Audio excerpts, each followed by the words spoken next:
Well, ladies and gentlemen, it's just my privilege and honor to welcome you to today's training, Social Media 101. My name is Jake Mangus. I'm the president and CEO of the Reading Chamber of Commerce. Our chamber abides by the code of the 3 C's, and that's to be a convener of leaders and influencers, a catalyst for business growth, and a champion for a stronger community. And did you know that this is the beginning of National Small Business Week? So happy National Small Business Week to all of you today. We think it's a perfect time for the Chamber to be providing this free 3-part training series. You'll see a flyer that's actually here in the front in a pile of paper there, and that gives us information about the 2 successive trainings that are coming up later this week. And I actually left my copy over there, but they're both part of a Google training series. The one tomorrow is about being found on Google. And then the third one is a Google live stream that'll be on this screen from Google headquarters. So we're really excited about that. So if you haven't signed up, you can still sign up or just show up because it's all free. And we'd like to do that for you. Go to readingchamber.com for more information. So why is it free? It's free because we have an amazing sponsor. So I'd like to thank the Economic and Workforce Development Division at Shasta College for investing in this training today, as well as the 2 that we have planned for Tuesday and Wednesday. The EWD is an integral part of the California Community Colleges, and it's doing what matters for jobs and the economy framework, investing funding and resources in industry sectors that are key to California's economic growth. The goal is to invest in the skills of California's workforce, and that's all of you, now and in the future, through partnerships like this with business and industry that result in highly specialized industry training.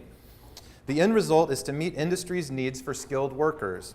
We're gathered here today to learn and improve thanks to the grant that the Chamber received through a Deputy Sector Navigator grant for small business. And I'm pleased to introduce to you, or have her stand and wave anyway, Angela Cordell, Deputy Sector Navigator of Business and Entrepreneurship for the Far North region. So there she is.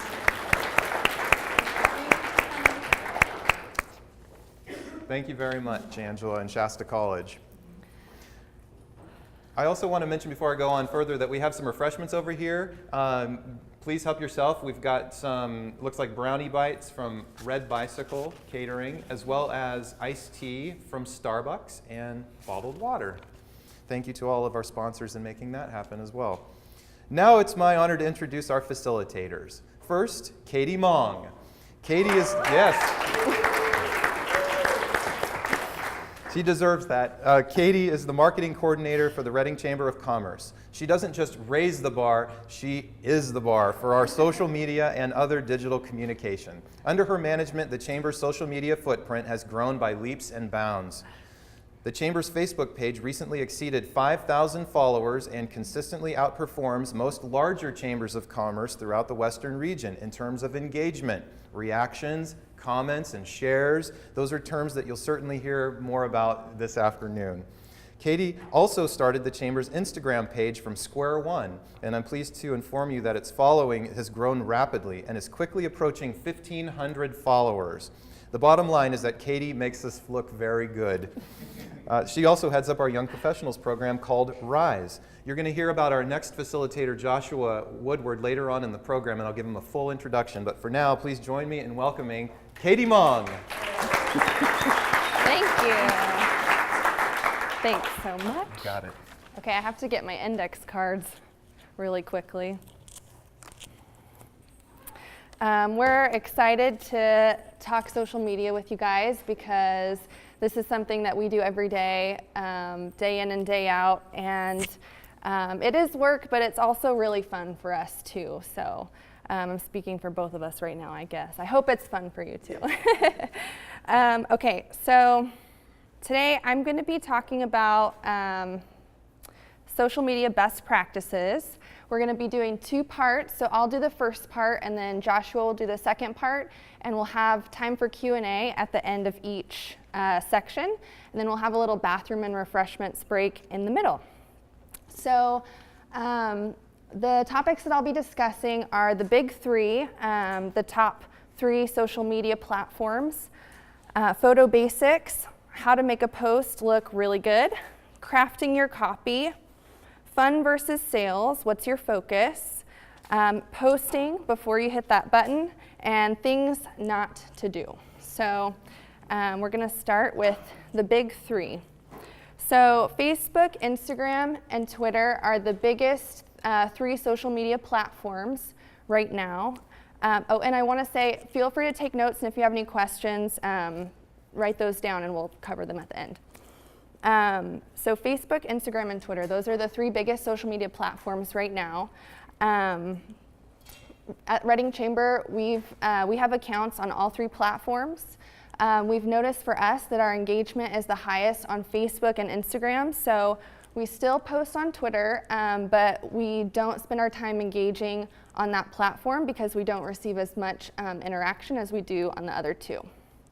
I encourage you to pay attention to the engagement on your platforms, and if Twitter's one that works really well for you, that's something that's great for like news outlets, newspapers, etc.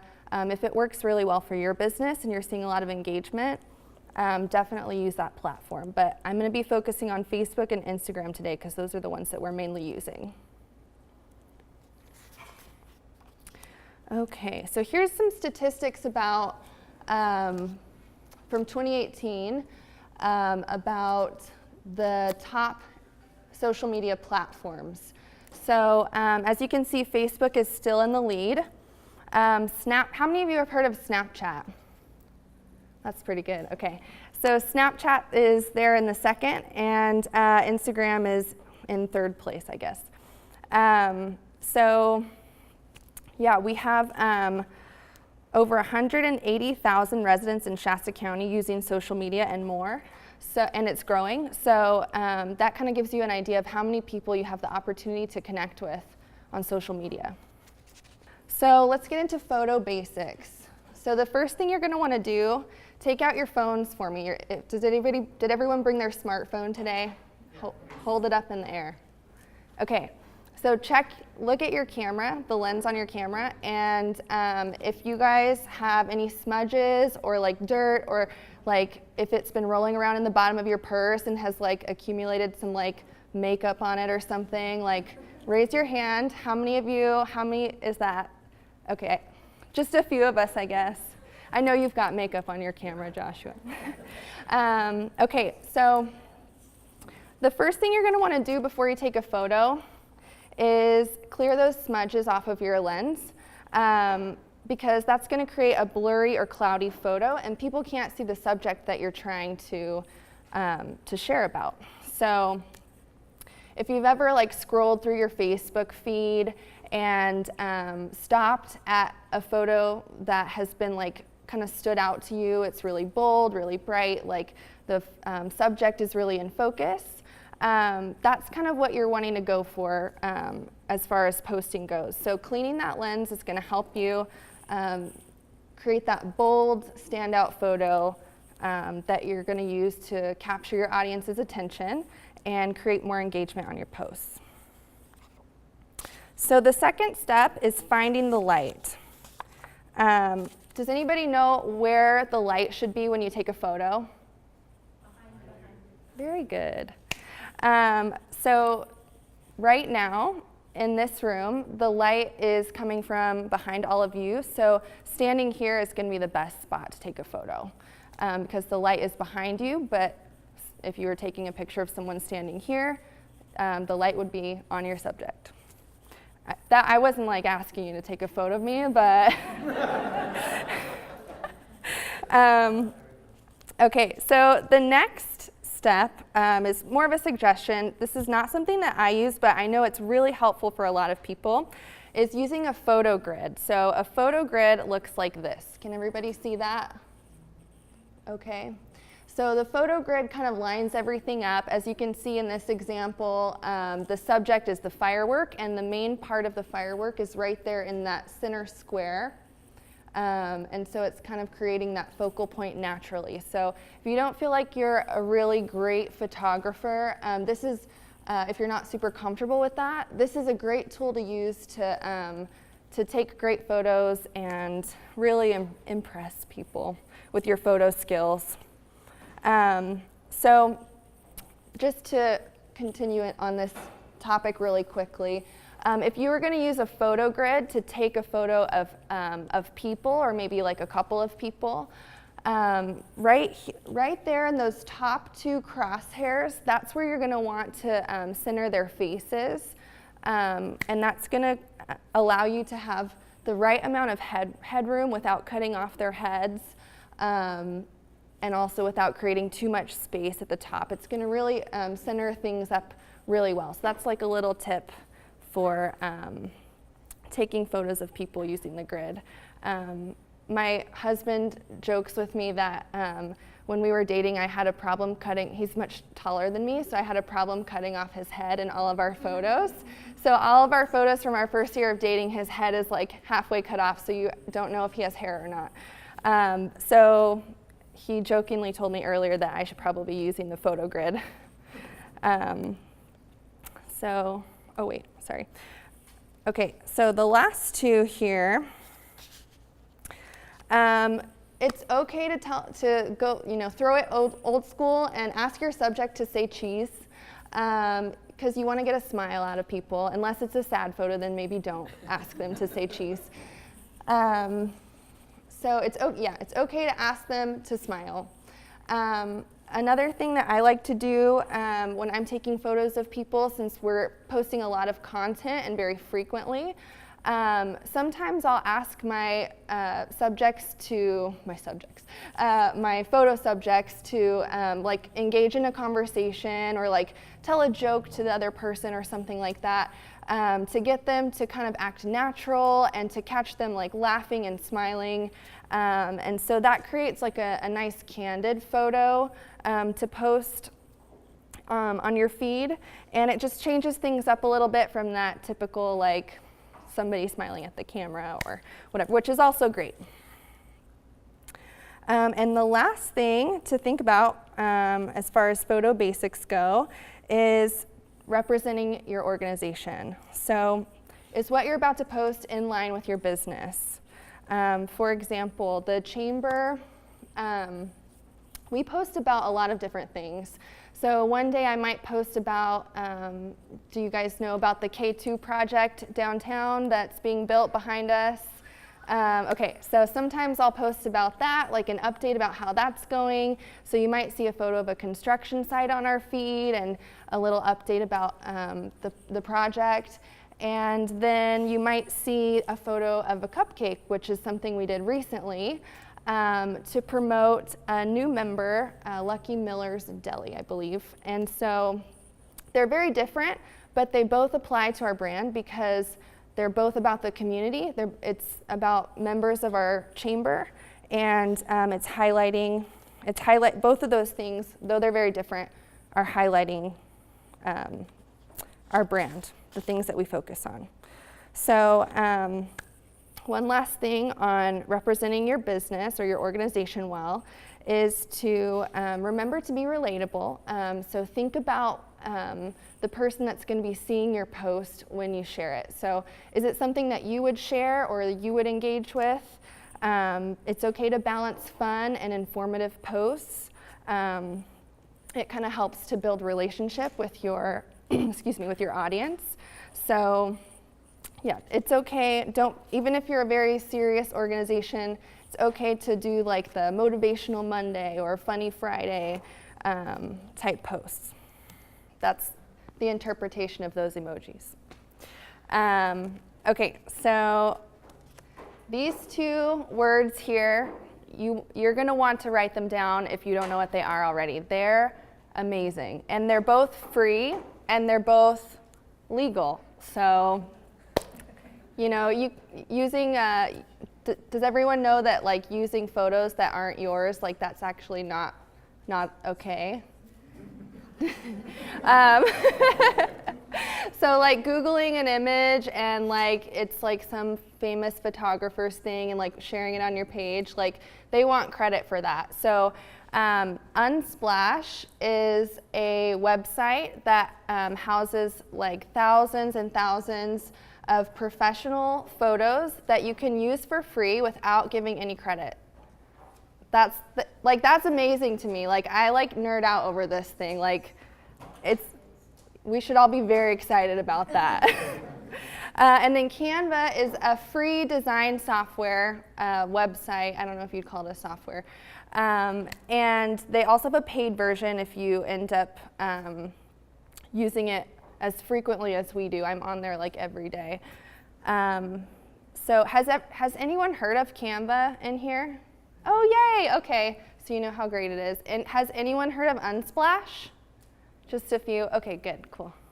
Okay, so since it doesn't seem like most of you have heard of Unsplash, I'm gonna nerd out on you for a minute about how great it is. So these 3 posts are all ones that I created, sort of.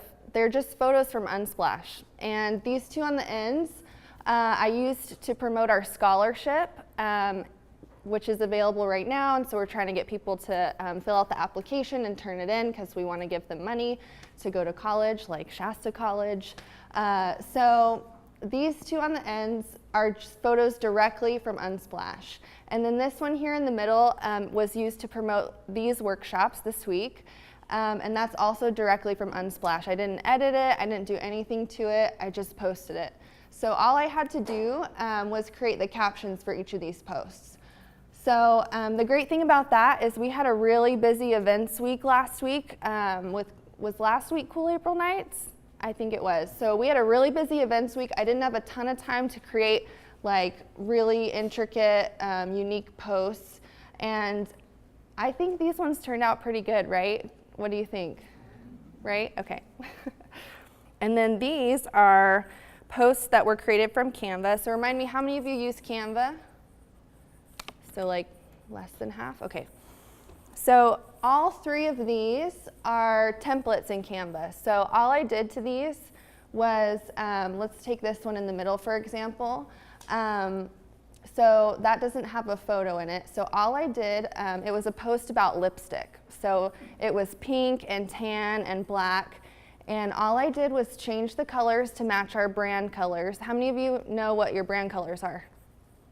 Okay, so just a quick side note. Canva has this awesome website called Color Palette Generator. And if you take your logo and drop it into Color Palette Generator, it'll tell you what colors your logo is, the hex colors with the little hashtag, the £sign in front of them.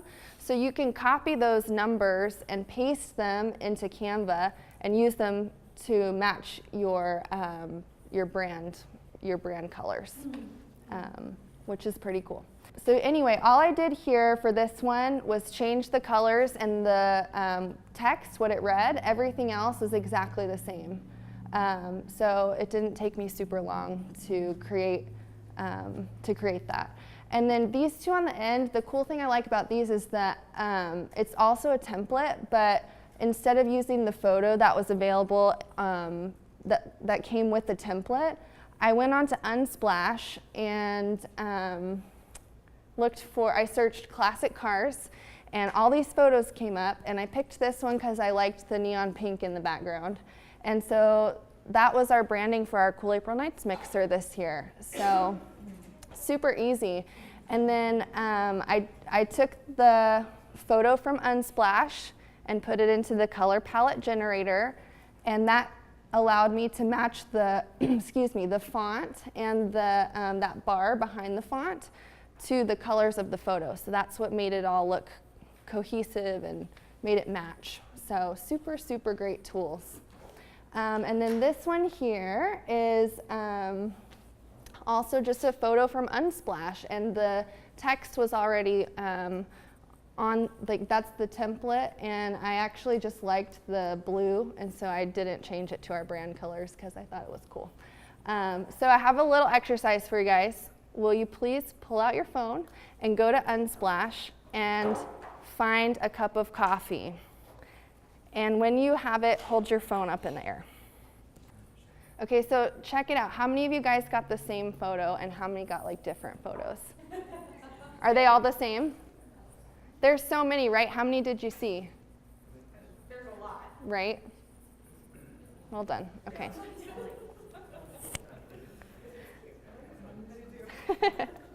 Okay, raise your hand if it was your first time using Unsplash. I love Unsplash. Oh, shoot. Okay. Did everybody find a photo of coffee? Yeah? Okay, all right, we'll move on. Okay, so now you've got your beautiful post that you created using a template in Canva and a photo from Unsplash, and you've matched the colors in Color Palette Generator, all three of my favorite websites. And so now you need text, right? You need your copy. So we need to craft our copy to go with our post. So here are some guidelines for when you're crafting the caption or your copy for your post. So first of all, you're going to want to be genuine, be yourself, right? We learned this growing up, and it also applies to social media captions. So I'll give you a quick example. So the Chamber, we talk about business, and we talk about our community, and we talk about politics, and so we probably don't want to copy the when you're on a beach somewhere, a Corona gets its lime. Like, that's probably not the tone we want to go for, right? You're going to want to have a purpose or a goal when you write a caption. You don't want to just like throw something out there and like hope it sticks. So be intentional, have a purpose, even if it's just to be fun. You know, like I said, Funny Fridays or Motivational Mondays or whatever, Throwback Thursday, all those fun things. Be sure to use headlines, which I'll give you an example of that in the next slide. And I like to say hashtag tastefully, right? Like, have you ever seen like at the bottom of a post, like there's like a paragraph full of hashtags, right? Okay, so if you use the same hashtags over and over, Instagram and Facebook start to flag you as a robot, and then your posts will not be seen as often as you would probably like them to. So I recommend like 3 to 6 hashtags, and try to change up like 1 or 2 of them at least, like every time you post. Even if it's the same topic, there's plenty of hashtags out there, so just kind of rotate through them so that you don't get flagged as spam or a robot. How many of you know what a hashtag is? Great, okay. So how many of you know what a filing system is? Like that old school, like the manila envelopes with the tabs, and like you bust out your label maker and like, yeah. So hashtags are essentially a filing system for social media. So you can follow a hashtag on Instagram just like you follow a person's account or a business account, so that you make sure you see all of those related posts. So for example, at the Chamber, we follow a few hashtags. One of them is Shasta County, for example. So anyone that posts anything that is hashtagged Shasta County, we're able to see that in our feed. And it's a great way to help you connect with maybe some accounts that you aren't already following or interacting with, if you see somebody posting under that hashtag that you're following. So does that make sense? Good? Okay. Okay, so crafting your copy. These are 3 examples of really quickly, the headlines, the tasteful hashtags, and the call to action at the bottom. So I've given a short, medium, and a longer example. The first 2 here are both in relation to advertising these workshops. And this is just to show you that you can do those things no matter the length of the post. So Joshua and I used this one here at the top for one of our ads a couple weeks ago. Free business growth workshops, claim your spot. So it's got a headline, it's telling you what to do, that's your call to action. There's even a link there to make it really easy. So that's the short version. The medium length version has the same thing. Check out our 3 free workshops for the business community. And then it has information about the workshops. And then at the bottom, it says register at readingchamber.com. So there's your call to action, and then your tasteful hashtags at the bottom. And you'll notice that these ones are slightly different than those. I reused a couple, but I did change 1 or 2. So the long one here, at the top, we're explaining that we're highlighting our members and we're calling it Member Monday. And then there's information about who we're highlighting, what she has to say about the chamber. And then at the bottom, we have our call to action, asking you, what's your chamber story? Share yours and tag us. That's what we want you to do. So headline, information in the middle, call to action at the bottom.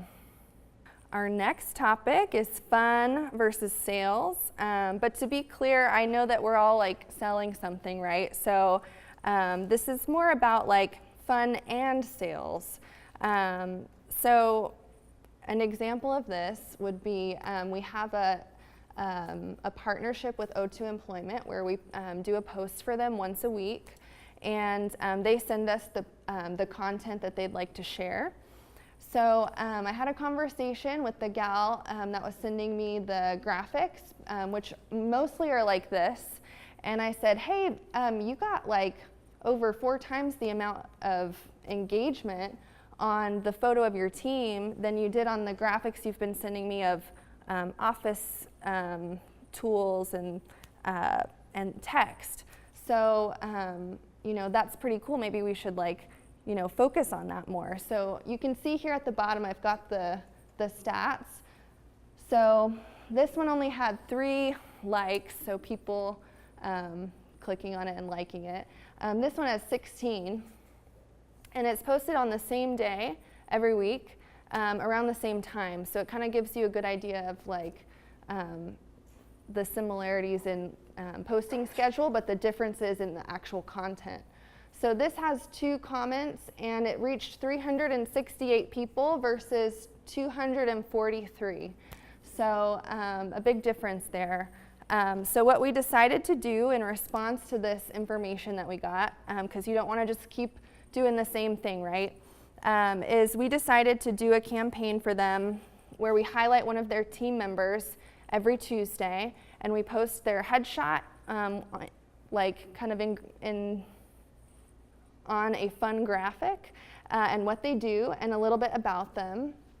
And we're gonna see what that does for them and the engagement that we're getting on their posts. So putting a face on your business or your team, it helps to make your organization very relatable. Do you want to just, I'm almost done. So it'll make your business very relatable and make people want to engage with you, make them feel like you're friends with them. You know, it's a social platform, so people want to feel like they have a relationship with you.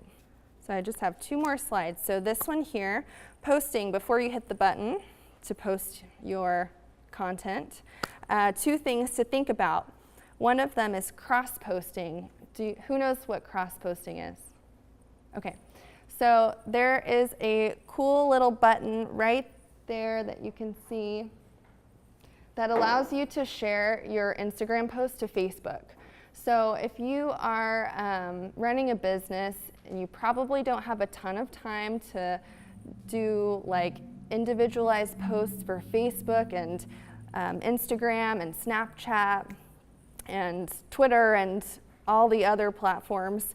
So sometimes what I like to do when we have busy weeks is just post the same thing from Instagram to Facebook, because I just want to get the information out there sometimes. So if I want to, like, for example, the scholarship posts earlier, I created one of those in Instagram, pushed that little button, and the same post that I shared on Instagram instantly shared to Facebook, and it was awesome. So as you can see, you can also do that with Twitter and Tumblr. And now you can also, if you have multiple platforms, like we have our Young Professionals platform, you can also share a post to both platforms. So I could share about our scholarship on the Chamber Instagram and the Rise Instagram and the Reading Chamber Facebook page all at the same time. It saves a lot of time. So I don't recommend doing that like all the time, but if you're just starting out, it's a great way to just get information out about your business. Joshua, I think, is going to talk a little bit more on that later, but if you just need something fast and basic and really quick, Instagram Insights, which he will also touch on later, are really helpful. So if I am asked to like just get some information out there really quickly, I'll say, okay, like, but I definitely still want to get engagement on that post. I want people to see it. I want people to interact with it. So I'm going to go to the Insights and look at, say it's a Tuesday morning, and I'm going to say, okay, what time today are the people that follow me on the chamber account mostly online? So it tells me right here the times of day for a Tuesday when most of my followers are online.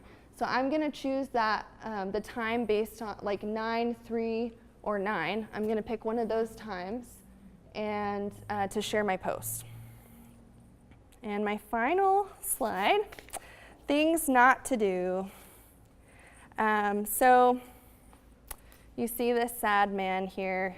He spammed and he was reported. And he's sad now because he's going to be blocked. So you don't want to be like that guy. So don't post too frequently. So I know there are certain accounts that will like post things over and over again, like once an hour. Like you're not allowing your original post from that day to get out there and actually be seen by the audience. So you're kind of hurting yourself by doing too many posts in a day, except for stories. So if you really love being on social media and you want to post a lot, Instagram and Facebook stories are a great place for that. So, that's actually a really great way to get your content seen, is because Instagram and Facebook like when you're on their platforms longer. So if you're on there doing do you guys know what stories are? Does everyone know what stories are? Okay, so Instagram has this new feature, it's sort of new, called Stories, where you can post a video or photo and it only lasts for 24 hours. So if you go on Instagram or Facebook, there's a little bar with like circles of people's profile pictures. And that's where you can click on those and watch their story. And after 24 hours, it expires. It's kind of similar, that's kind of how Snapchat works. So it's kind of similar to Snapchat in that way. So stories are a great place to like share updates, like what you're doing, but maybe you don't necessarily care for it to be permanently on your page forevermore. So that's a great place for that. Does everybody have Instagram here or Facebook? Is it on your phone? Okay, so really quickly, just pull out your phone, and if you have Instagram, go to that, but if you have Facebook, that's okay too. And just open it and look for the little circle with the profile photos. And just so everybody knows where to go to find this. And then like wave at me or something when you found it. Okay. And if you don't find it, just come find me after and I'll show you where it is. Okay, so the second thing not to do is to push sales in every post, which we talked a little bit about earlier.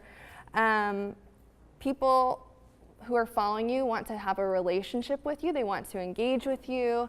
So they want to have a conversation. So they want to be able to interact with you on, funny posts about how we all hate Mondays or whatever. Like they want relatable stuff that they can interact with you with. So it's okay to do sales, but just have a balance of like fun and engaging stuff and informative stuff. So make sure there's a balance there. Okay, so don't forget to ask permission when you're posting or tagging someone or anything like that. If you're sharing a photo of somebody that you haven't requested permission from, maybe you didn't take the photo and it was sent to you, just be sure to ask like the person sending it to you, like, hey, do I have permission to post this?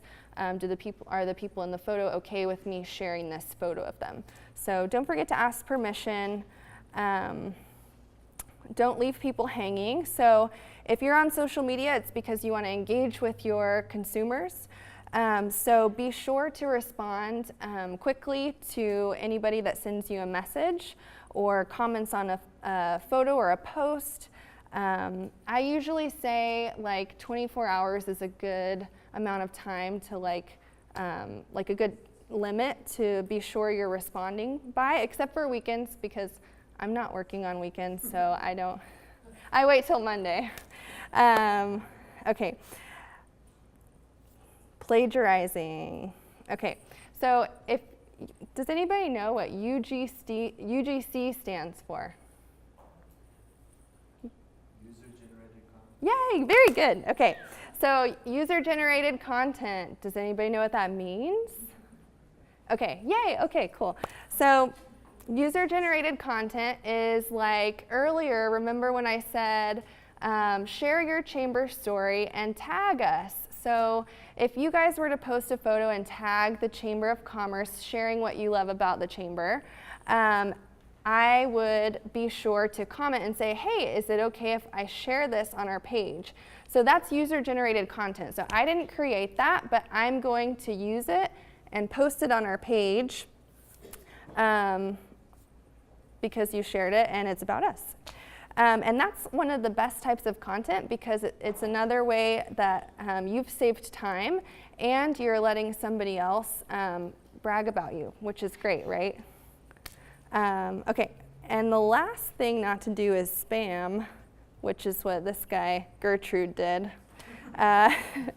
So have you ever had somebody comment on one of your posts and say like, hey, great photo, DM me and let's collaborate. And it's like obviously a robot. Do you know what I'm talking about? Okay, so don't do that. That's spam. That's gross.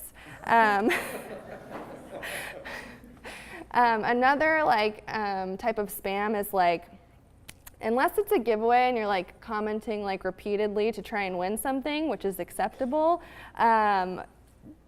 repeatedly commenting on things like over and over again and like to try and get someone's attention is not a great plan. So my tip is to treat it like you're having a conversation with somebody or like it's an actual person that you're interacting with. Like if you wouldn't do that to them or say that to them like in real life, then like maybe don't do it on social media.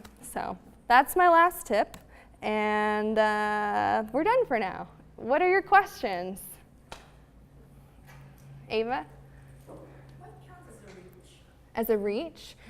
So that's like, Can you repeat the question for the... oh yeah, of course.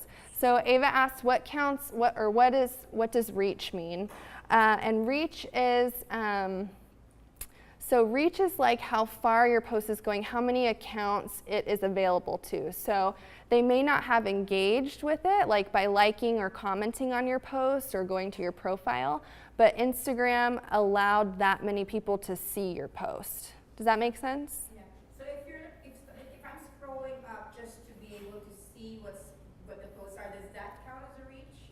It does, yes. Okay. So not necessarily clicking on it to read it. Yeah, no, it doesn't. Clicking does not count.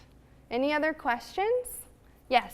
GMA did an article the other morning about they were going to eliminate the like count program. Yes. Because people are stressing out that they're Right. getting the amount of likes or whatever. Right, yeah. Is that really going to happen? Is that Okay, business-wise so separation? they're testing it in Canada right now, and that's kind of going to determine what happens next. So if it goes well with the Canadians, then you can probably expect, well, from what I've read, you can expect to see the likes go away. You'll be able to see them still, I believe, but I think what it means is that your followers and the people seeing your post won't be able to see them, because they want people to not feel like they have to delete a post if it's not getting a certain amount of likes, and feel more comfortable posting stuff that is maybe not as perfect, but still like heartfelt, I guess. So does that make sense? Okay. Any other questions? I've noticed that posts that I get, posts that I create on Instagram and then share on don't get as much traction as Facebook posts that I generate organically on the Facebook site. Is that a real thing, or am I imagining something? See, Joshua is amazing with Facebook, so I feel like you should speak into that. Yeah, ask the same question. Make sure to write that down because I can address that. Okay, great. Yeah. You're not crazy.